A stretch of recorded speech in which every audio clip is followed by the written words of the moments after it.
the headline leaving this weekend is Chase Elliott and how he officially cannot point his way into the playoffs. Well, it's not official. Unofficial? All right, I'm off. I'm off the wagon. The following is a production of Dirty Mo Media. What's up, guys? It's Denny. Welcome to Actions Detrimental with my co-host, Jared Allen, Purple Vest number 560. Pure Michigan episode. Second half episode. Part two. Yeah, we broke down the first half yesterday. Was it? No. 2 days ago now. Yeah, 2 days. Sunday. Wow. After they called the race after lap 74, we broke it down, kind of talked about who we saw as strong competition. They were all there at the end of the day. It's funny. I was listening to the teardown as I do after every race, and Jeff reminded the listeners that you had mentioned that the 17 was fast. And at the time when we recorded that, I don't remember where Buescher was in the field, but he didn't look as good as he did at the end of the race. So yeah, I mean, track position certainly played a factor in that. There's a lot of things that played a factor in that, but he was strong. I noticed on restarts particularly, he was able to maneuver his car. But before we go into the last part of the Michigan race, some off-the-track stuff. Before we go into that, I want to talk about our new presenting sponsor. This episode is presented by our new sponsor, Birch Gold. You can get a free gold kit by texting code Denny to 989898 if you want to learn more about your investing in the future. Some off-the-track stuff that certainly want to talk about is the new Hall of Fame class. We got a great class coming in with Jimmy and Chad. Obviously, it's great that they get to go in together. Very deserving. And also Donnie Allison on the Pioneer ballot. Obviously, last week I made kind of a big deal about Jimmy not getting in unanimous. for people who don't know or don't follow you on Twitter, you had said not unanimous. What a joke, a disgrace to one of the sport's greatest ever. Make it public who said no and remove them from the voting panel. To be a panelist is an honor that should be taken seriously. What four people did today is make a joke of that honor, and for what? It can only be a couple reasons a person would not have give someone like Jimmy Johnson their vote. Number one, you don't like them. Number two, you weren't voted in unanimously and are repaying the favor. Number three, you feel as though they have other years to get in and want to vote for someone in their final year of eligibility. Number four, you voted for a buddy instead. And number five, you haven't watched a race in the last 20 years. I think it's possible that one of those reasons, if not multiple of them, is why someone didn't. I understand early on the argument is that, well, Richard Petty wasn't unanimous, Dale Earnhardt wasn't unanimous. Yeah, but you had the entire history of NASCAR on the ballot. Like, it was, there were so many people to choose from and so many, deserving people. But you just cannot leave off, again, and you vote for two people. So that means they voted two people over Jimmy Johnson. That doesn't make any sense. And to me, I believe NASCAR needs to be transparent. Yeah, that's a good point. That's not something I had thought about, is that in order for Jimmy not to be unanimous, someone would have voted two people over Jimmy, not Jimmy and so-and-so. Right. Which tells you it's all political. And it's not political on that. I mean, this is someone... And I've heard from people that have been in that room that, some of the guys that had been around a very, very long time will go around the table and politic for their friends to get on the Hall of Fame, instead of just, hey, what do you think, or this, that, and the other. They're just at lunchtime they'll go around and they'll politic for the buddies, and so. I don't like it for sure. It's not just for a champion like Jimmy. it's just it doesn't make any sense. And to me, you're not taking that responsibility seriously, because I understand that there's other people that are deserving, right? But not as deserving as a 7-time 80-win champion. I hear all the time, well, that this guy was a 15-time modified champion. Well, that's great, but that's modifieds, and I understand that was a huge series back in the day, but it still never was Cup.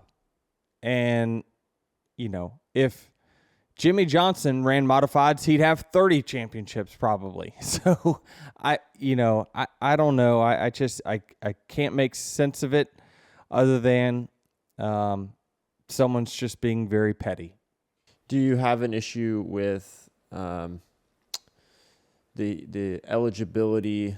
How do you say it? The years needed to be retired from the sport to be eligible? Because for a guy like Jimmy, right, he retired a handful of years ago, but it's still racing in the series, is running X amount of races each year. Does that taint, an eligibility for some voters? No, he's eligible. He's on the ballot. It's not up for you to be the policeman of whether he should or should not be on the ballot. He is on the ballot, so then your job is to be the juror. Should he be in? Yes or no? And there's absolutely zero reason that Jimmy Johnson should be left off anyone's ballot. And I just would like to see NASCAR revamp how they do it going forward, because, while it's Jimmy will never tell you he's displeased with not being unanimous. He won't. He's just that kind of guy. But he deserves to have people fighting for him and fighting for what's right. And it just seems like there's people in that room that shouldn't be in that room. And you know what? More than likely, if NASCAR was transparent and showed who didn't vote, there'd be some big names that would tarnish their own legacy if it wasn't unanimous, because they're big names in our sport, obviously, if they're in that room. And I can guarantee you they don't want to make it public, because if it was public, they wouldn't have left them off the ballot. They did it because it was anonymous, and they can hide behind it. If you were Jimmy, would you feel slighted by this, that you weren't a unanimous selection? Of course. Absolutely. I mean, if I accomplished what he did, absolutely. It's not even close. It's like Dale Earnhardt not being unanimous. But again, Dale Earnhardt was on a ballot with Richard Petty and everyone else, right? It's just very different when you have the pool of, the entire history versus, all right, here's the guys that are on the ballot this year. It's a very small number. So it's still, great honor for Jimmy and Chad. Chad, obviously, that was a deadly combination for such a long time. I had to race against him. I always said I was so unfortunate to race in the Jimmy Johnson era, because he was just, he was a killer. And he was a killer in the most polite way. He never talked trash. He never, wrecked you or got into you. He just was fast, and him and Chad found ways to beat you. Even when they didn't have a car as fast as yours, they found a way to beat you. So, Chad had all but 11 ballots for him, which was, good. I heard him say that, he probably pissed off some those 11 guys at some point in his career. I can understand that. But I think that it's great that they're going in together, and it's great that, they're getting recognized for what they accomplished, because winning 5 in a row, listen, NASCAR keeps getting harder. Like,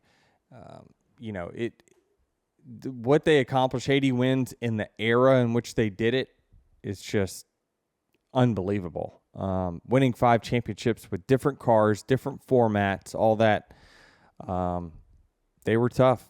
Maybe the greatest that this sport has seen. That's certainly debatable, and you could have a long Skip and Shannon debate on the greatest, but they certainly. I can tell you I competed against Jeff Gordon and all these guys early in my career, Tony Stewart, Jimmy and Chad, they were tough. They were a tough combination, and really, really proud of them for getting in. And Donnie Allison, I want to touch on him as well. He was a big part of the Allison Legacy Series, and obviously you saw him with his 10 Cup wins, and really successful in the Daytona races, especially. But happy for the Allison family to get another guy in too as well. So, congrats to all of our Hall of Fame inductees, and wish you continued success. It's Richard Sherman is now taking over for Shannon, though, so it'll be Richard and Skip going forward. Yeah, that'll be interesting. I've seen Richard on TV, and I think he's going to be a good fit for that show. Yeah, he can talk. Yeah, that's what you need. Yeah, no doubt. Although I'll miss he needs to bring if they're gonna have the goat debate, he needs to bring the goat mask on. Have you seen Shannon? Yeah, when they do the LeBron yeah.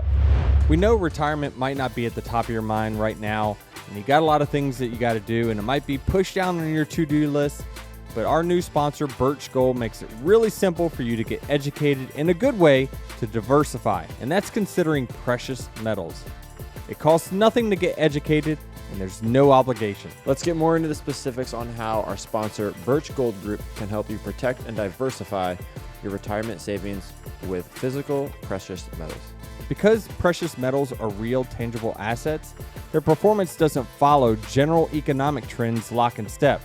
The metals are in your possession, and you don't need to be accounted for by any institutions. Because they're finite, they have unique growth potential, and many analysts believe today's prices are at a bargain. With an A+ rating with a Better Business Bureau, you're in good hands with Birch Gold. It costs nothing to get educated, and that's all we're encouraging you to do. To get your free info kit, text Denny to number 989898. There's no obligation, just fill out the brief form and they'll send you information that you need to get educated about precious metals. That's Denny to 989898. So Michigan, kind of putting a button on Richmond, I'm looking at the standings after Richmond. After Michigan, Chris Buescher knocks down his second win in a row. Jared, did you see this coming? I did not. I watched the whole race and said, this is Truex's race to win. Mm-hmm. He just, again, looked like the class of the field. When that guy's fast, he's so fast. Yeah, he's considerably faster than the field when he's dominant, for sure. So, yeah, I mean, someone asked me after the race, are you surprised that Chris Buescher just won 2 in a row? And I'm like, I don't know how to answer that, because on talent, no, he's been very capable. We know he is all capable as a race car driver. Do we think in a year where Ford's been off just slightly? I mean, you can argue they're starting to get better for sure. Did we see RFK, the combination of RFK, Chris Buescher, and Ford winning 2 in a row? No, I don't think anyone saw that coming for sure. But it's been a slow, steady climb for that organization, and it just seems like the 17's just got a little bit over the 6 right now, but the 2 of them together are very strong, and you would argue, the best Fords right now. Yeah, I don't know how you could say they're not the best Ford team right now. The last handful of weeks, they're the team that shows up, and again, they're the most synchronized team on the grid, it seems like. Chris Buescher wins yesterday, and then Brad finishes 4th. Yep. Yeah, when one has speed, they both have speed. When one's bad, they're both bad. So it just tells you that they're working closely together, probably on setups and stuff like that, and they're fairly close on talent. So it seems like they've got some a good future there in Buescher, and certainly, man, he probably never would have saw this coming himself, right? But they executed perfectly. They had a fast car. They held off Truex when no one else could.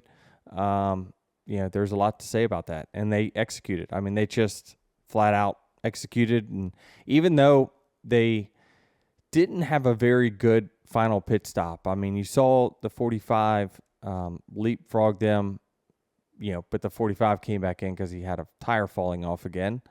But like even with the 45, he had a slow pit stop. Remember, they kind of stopped on the right side and like, okay, do we fix this or not?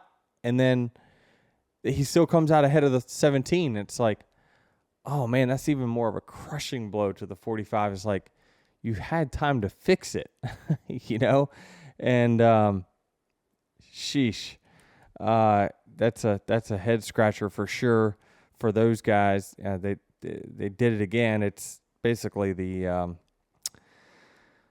Nashville was the same thing where the 45 was kind of a dominant car, or one that was a top 2 car, and he was just pressuring Buescher there for the lead when they pitted and had another right rear tire fall off. So they got to fix that. Certainly there's some fixing to do there, short and long term, but yeah, it's it was one of those races where Martin Truex was just dominant. He got through traffic better than others. I thought my car was very strong. I just thought that Martin was just a skosh better. Man, we ran down the lead from a long way back. I don't know how many seconds we were back, but it had to be 6+ seconds. I know you were at least 5 behind Truex. Yeah, he was like maybe a second at that point behind Buescher. You cut it to 3.5 at your closest margin in those last handful of laps. Well, we ended 1.8. No, he got. I was going to say, when they behind. were battling, he got it to under 3 when Truex was going for that pass. 1.8, guys. I keep telling you. It's 1.8. We finished behind. No, I'm just talking about in the middle, like in that final stretch though, where you yeah, going yeah. for it. Now Truex got held up though. I mean, the 17, he was fat. I was looking at the lap times. He was very fast at the beginning when he came back out of the pits. He ran some really fast lap times. Then he started hitting traffic and he started falling off. That's when we really started gaining the bulk of our time. But man, it was shaping up, and it really was. It was a very good race. Michigan and this car really match well, even though it does get strung out if it goes long green flag runs. Like nobody really gets away. Like maybe if Truex is out front, he probably maybe would have. But the draft just keeps everyone so close together. It makes for an exciting race, which is why we saw Martin closing there in the final laps. On the Chris Buescher front, before we move off that, what is your outlook for that team now entering the playoffs? Because 2 weeks ago, they're putting themselves in. Now they have 2 wins, 11 playoff points. I mean, is this a deep playoff run for the 17 team? I think it depends on schedule setup for them. I would have certainly said that this is a team that certainly is consistent enough to make the top 12. The round of 8 would be a stretch, but they are getting better, and so you can't discount. You can't just put aside the 8 most popular drivers that historically have made the top 8 and just say, well, that's your final 8 right there. So much can happen, and as we've seen years in, year out, you always have 1 or 2 real contenders drop out early because of trouble. So certainly that leaves a big hole there for the 17 and possibly 6 to fit in. Yeah, we still have 3 regular season races left, but at least on the points eye test, this has been a closer overall playoff battle than what I remember in recent years. You usually have a guy who wins a handful of races and they've got 30 to 40 playoff points going into the playoffs. William has 22 right now, and that's the highest. And then Buescher has 11. So what does Truex have? 20, not including if he was to win the regular 35. Season. Yeah. Okay. Yeah. But he'll have 35. Byron will have 31, if he finishes fourth. Yeah, it'll be close. We'll have it's going to be close. 24, 23, 24 if none of the three of us win any more stages. However, the way that it's going, then I would say someone is. It's going to be. It won't be as top heavy. Is what you're saying? Is that the points are spread out a little more across the field? So yeah, I think it is shaping up to be a really good playoffs from that standpoint. Is Coke Zero Sugar the best Coke ever? I know that's a bold question, but it's got that irresistible taste to back it up. Well, when you've got an irresistible match like zero sugar and 0 calories, something sensational is bound to happen. It's like when me and my co-host Jared team up to make a podcast. It's too bad you can't taste with your ears because Coke Zero Sugar tastes so amazing, it's hard to put it into words. But hey, that's my job, at least on Mondays. You have to taste it for yourself. Coke Zero Sugar, the best Coke ever. Also with RFK, I saw you after the race. You finished third. Brad finished fourth, and you just had mentioned to Brad, hey, good job. From an owner's perspective, I'm curious what it means or what you think it means to Brad that his team probably is the best Ford team right now to come in and revitalize that whole RFK organization and now to top Penske and top SHR. I just feel like that's a big deal.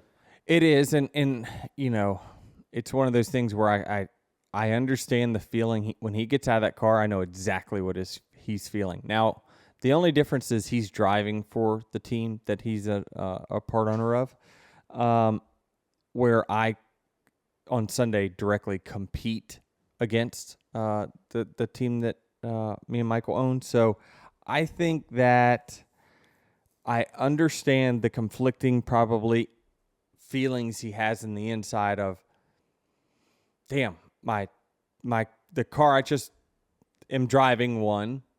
He's won 2 weeks in a row. I've been right there with him. What do we need to do to execute better or get better track position or whatever it might be to win? Because I know Brad's still got the fire in him to want to win. But then, 20 minutes later, he's probably very, very excited for his race team. So I think that, I certainly respect, the work that team is put in to get better. I heard NBC talking during, I believe it was practice, saying that the next step in how you get better is more manufacturer support. And I believe that as well, is that then you can use that to, make, financial decisions on resources of how you need to take the next step. So I certainly think that they're doing a fantastic job. And, it's, we know that they hired, David Smith early on. It was actually one of the first things that I remember, one of the first hires that they had when Brad came over there. He was a big stats and analytics guy. Surely that's paying some fruit now for them. So it's a process. I mean, when I talked about building 2311, I said it was going to take a 5-year plan to make us a championship contending organization. We're in year 3 now. I still believe that that's a trajectory. Obviously, we know where we've got to get better. We've got fast enough cars, but we know where we have to get better. But it's a process. You can't just, pick crew guys right off the couch, because if they were good, then they'd have a job somewhere, right? And the process then of fixing if someone's got a health issue and it just isn't 100% as a pit crew guy, or they need to hone their skills and get more reps. Like, that is a process. Like, it's just weighing, like, well, what is this person's ceiling versus what are their, where are they at now? Like, when you're building a pit crew department, and this is the first year that 2311's had their own pit crews, we understand it's a process, and we're going to, we started very early this morning because, at 9 a.m., we've got a long discussion on what our long-term pit crew planning is, right? Do we expand? Do we get more personnel? Do we hire more than to then have 3 pit crews, and then we'll outsource one to another team? to let us continue to build our roster and hone our stuff. We figured at Gibbs that, we would probably get the 5th and 6th best team. That just made sense for Gibbs, but it didn't make sense for us because we feel like we have race-winning cars. But it is a process. It takes time. Tyler Reddick has absolutely 100% the right to be as angry and frustrated as he is. We have let him down more times than we have brought him up, and we've got to do a better job of that. Yeah, it's frustrating. Trust me, from my standpoint, I saw him, and I'm driving the car, and I'm thinking, okay, I'm going to come out here 4th, and he says, all right, when this cycles, you're going to be 3rd, and I look, and I can see the 17, I see the 19, where's the 45? It's just, man, hate it for Billy and that whole team and Tyler. They deserve better than what they're getting right now, but I can assure you the guys are probably at the shop working on it, trying to figure out how they can get better. Can you give a deeper explanation of what that pit crew department looks like now, and then what potentially it could look like in the future based on what you just said there? Yeah, so our alliance with JGR, we use their facilities basically, but we've hired our own coach. We've got really 10 guys. We don't have any reserves. What we did is, part of our alliance, we have access to reserves on JGR's rosters. So where did those 10 guys come from? They were already in the sport, I'm assuming? Yeah, some of them were already on 2311's cars, but they were JGR employees. I would say most of them came from other teams, just, other pit crew members' contracts are up, and they come talk to Shippy and say, hey, I'm interested in coming over to 2311. So, so then are you?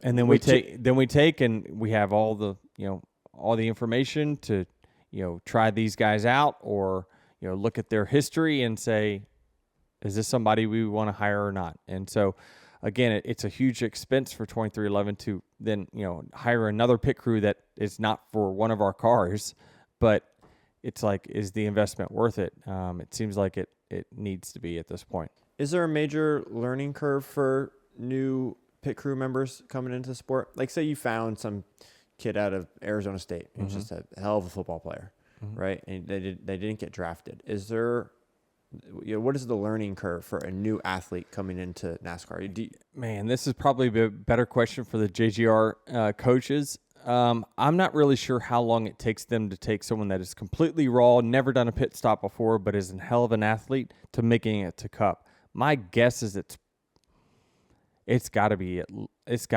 a year and a half, 2 years, I would say. But what they do is they'll get on, alliance team. So I think that I can't remember. I think it's the Legacy cars are JGR pit crews. Legacy or Front Row, one of the two are JGR pit crews. So they'll probably get in the game in a year or less, but then making it to one of the house cars, you're probably looking at a couple of years. So the overall goal really is for 2311 is to expand your roster, expand your bench, have more resources. Yep. So if you're good, come see us. We're looking right away. Will the new shop have its own area for pickers to train? That's not on our radar right at the moment. We have the space for it, of course, but the JGR facilities are working well for us. We have our allotted time that we work out of there.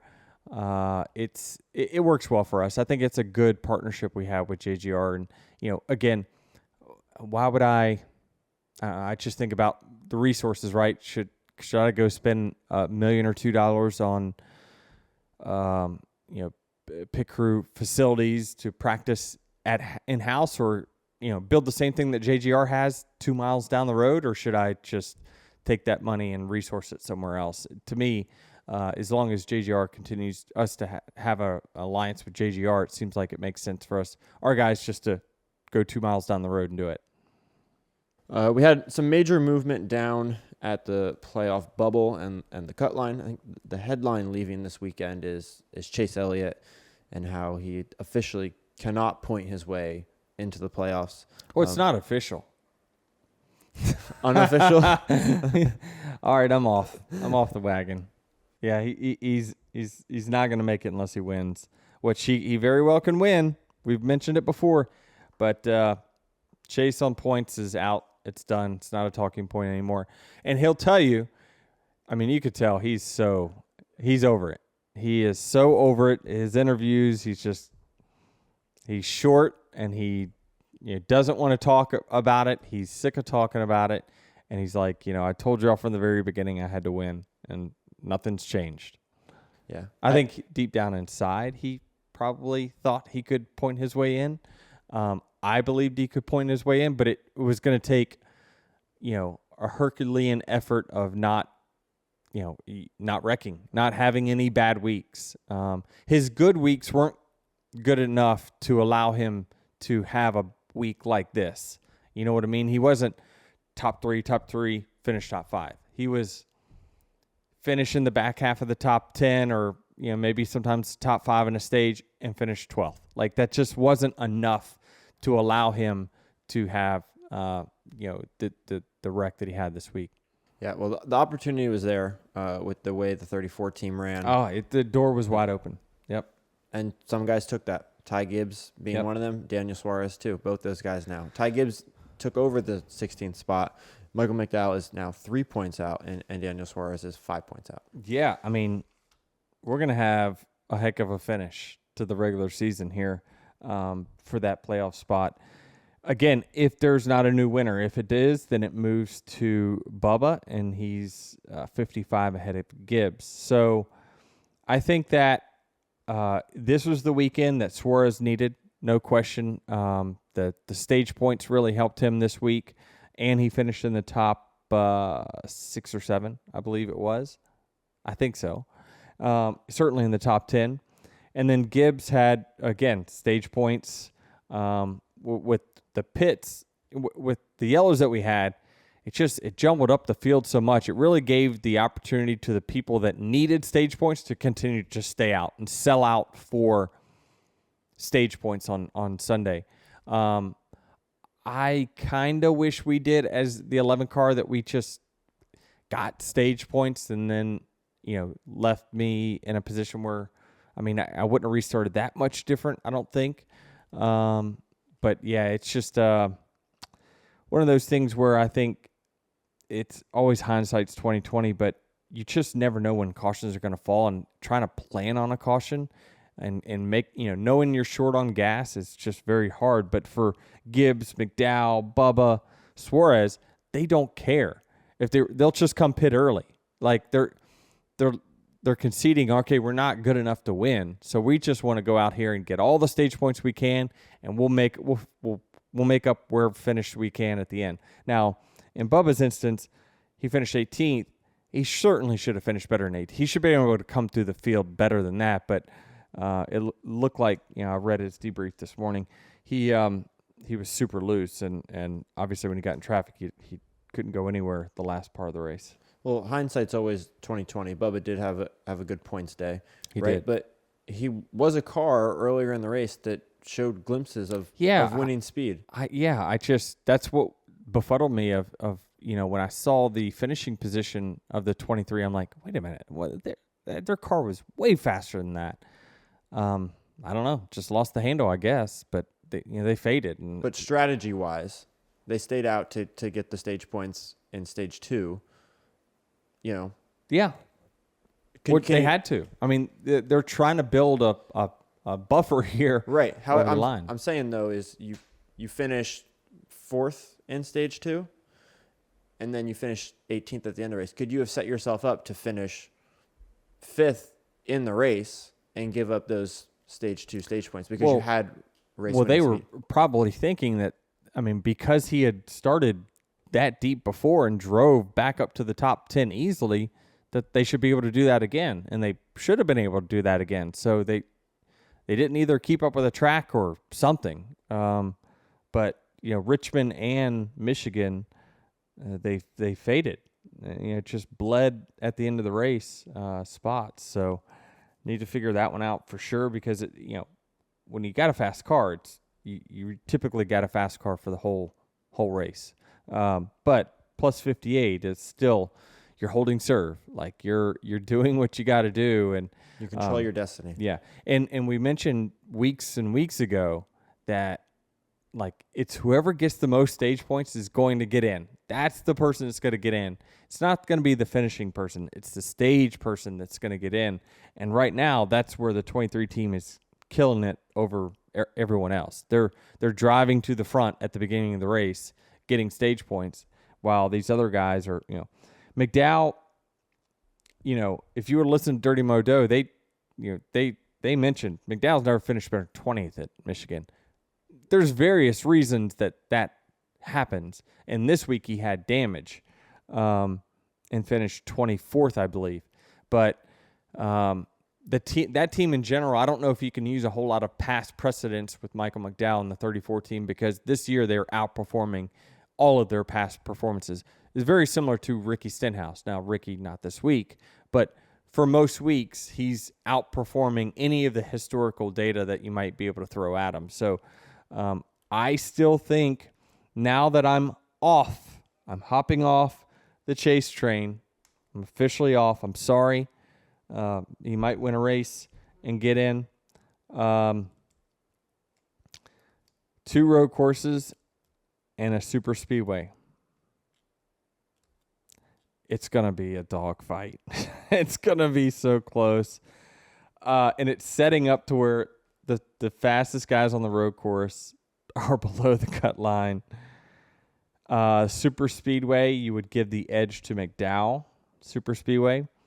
I'm not disrespecting McDowell at all on the road courses. I understand he has scored the most stage points of any other driver. Thank you. I know the data on that. However, things, it is a little different now that there are no stage breaks. So it's wherever you're running, you're going to get points for, where before you'd typically have most of the top 10 peel off. But I still think he's in a really good spot. I like McDowell's chances now significantly more than I did before. Gibbs, he's got the fastest car of all these guys. It's just a matter, he's just inexperienced, but he's driving like a vet. He's not getting in any trouble, right? We're not talking about Gibbs any week, right? He's just chipping away. And I think he's getting a little better each week. It's like, but what about surely the pressure. I know that kid, he feels a lot of pressure on himself. Like, does it get the best of you at some point? Do you start chasing, if you're at the Indy Road Course this week and McDowell's 10 spots ahead of you, do you panic? Or do you just take a breath and let this thing play out? So it's going to be close, but it's I don't know. It's so hard to give an edge. Who makes it for you? Let me hear what you have to say. Bubba. At Okay. the 15th spot. Okay. If there's not another new winner. It's tough. I feel like I have to, I said I liked Michael McDowell last week just because these next 3 races are in his wheelhouse. 2 road courses and a super speedway. He's good at all 3. You're not wrong. But again, I did not see Daniel Suarez cutting the gap to where it is now, and Ty again has been, and he's great super on road consistent. courses too. I think it comes down to if Ty can be consistent for the next 3 races, can McDowell just be better, right? If Ty's finishing right around that top 10, the next handful of races, maybe it's whoever chipping gets off the most stage points. Gibbs, McDowell, Suarez, Allmendinger, whoever gets the first one that gets, let's see, we got 2 road courses. Over these next 2 weeks, the first one to get 20 total stage points is your guy that makes it. Well, then you really need to pay attention to qualifying the next 3 weeks. Maybe not Daytona. Yeah, that's a good point. Watkins, You Glen, do. Yeah, I don't know the stats. Check out Dirty Modo for that on who's typically been the fast qualifiers. I'd say McDowell. Allmendinger. Allmendinger's usually pretty stout on Saturdays. It's going to be close. Tune in. Tune in. It's going to be a great battle. Just real quick, yes or no question. On the guys below Suarez, Allmendinger, Bowman, and Cindric, do you have any hope for them? No. They're minus 44, 53, and Elliott's 55 now. Nope. No hope. Win or Unless they nothing. win. Yeah. They can win. What about the top of this board? Still any Regular hope season championship? Denny Hamlin, regular season champion? Man.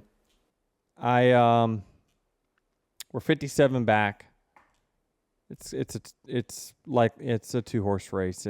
Byron's too far back. He's 2 races back basically with 3 to go. We're 1+ back. Yeah, we needed more stage points this week. But if Truex continues to run like he's running, then I think it's going to be tough for us to make up 57 points. So it's possible. We just have to go out and qualify on the pole and win both stages, and then we're going to give ourselves a shot. Then I think that it's certainly possible, especially with the super speedway. Martin's had a very tough time finishing super speedway races. 99% of not his doing. He just always gets caught up in it, but he's looking good. He's looking good there. We're second, Byron's third, and then there's another big drop to fourth. So we're all spread out. It got tight, but then Truex got hot. He's white hot. I guess we are kind of too, right? It's close. We're not as white hot as he is. He's been exceptional. You're teal blue hot in this Mavis car. That's for sure. Good point. For sure. Yeah, so that's kind of what the playoffs is looking like. Martin actually also, just very casually announced his return to Joe Gibbs Racing in the media center. He's just one of those guys who's very quiet, and at times he probably hates going to the media center, but he's just like gets tired of getting asked, "Are you coming back? Are you coming back?" And he's just like, "Hey guys, I'm coming back." Okay, sounds good.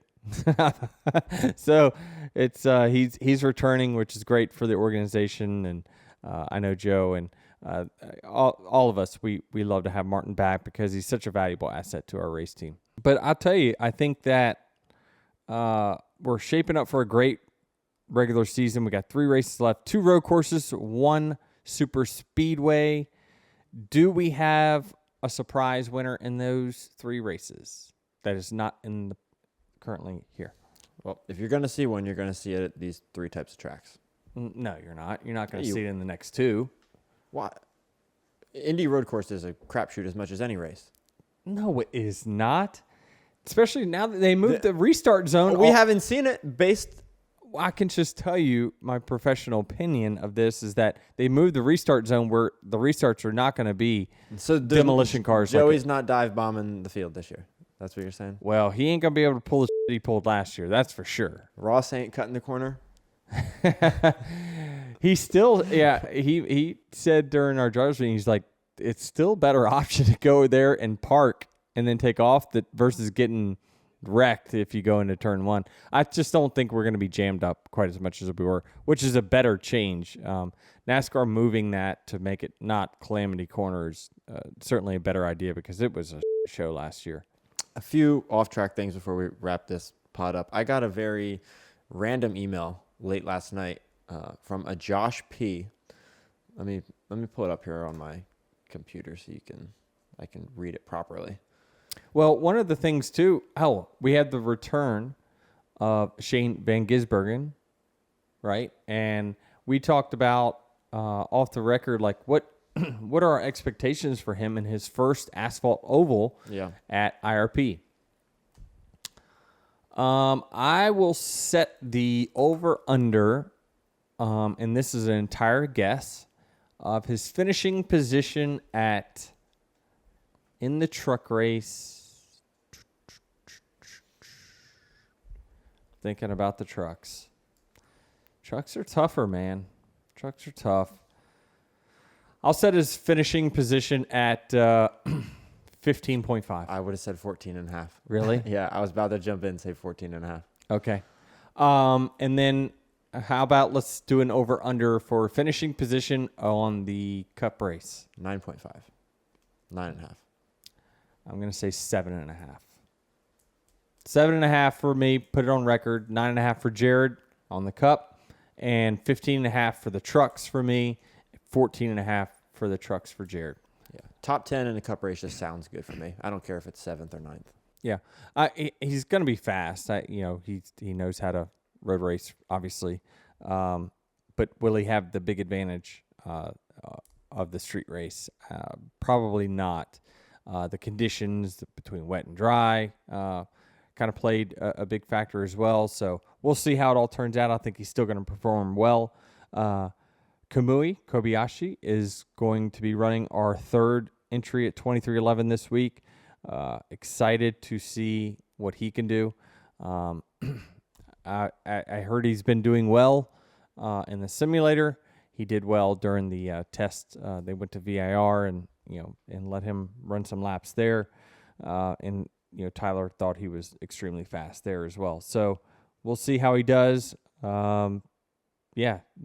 What is this? Is this our second or third race at 67?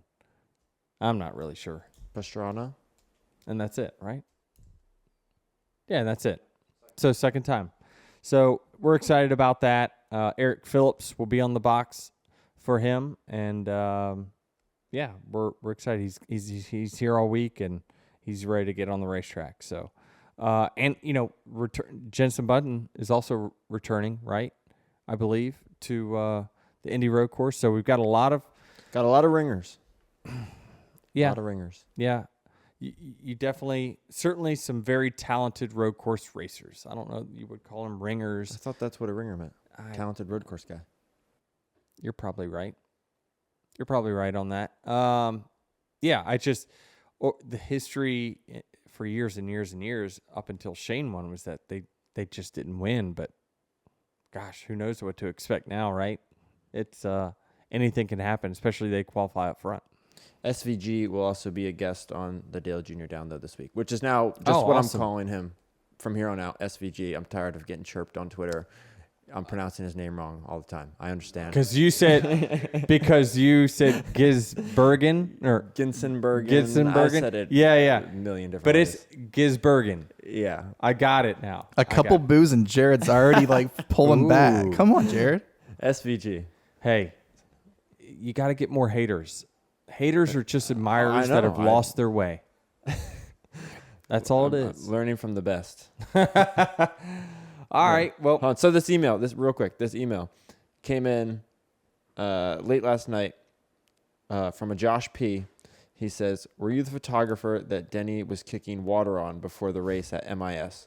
Just curious. We got a huge kick out of it with the subject titled MIS Water Incident." Are you staking a claim or something? No, I remember walking to the grid. There was this puddle. And and you're trying to get a very photo, I was like, oh, this could be cool. Yeah, you try to get a reflection. Yeah. And I just, as I walk up to that puddle that you're trying to put your camera in front of to get a reflection, I just kick the water right at you. But I remember doing a probably very unathletic, try to dodge the water droplets. And apparently someone saw it. And Assault. Well, hopefully you get over it.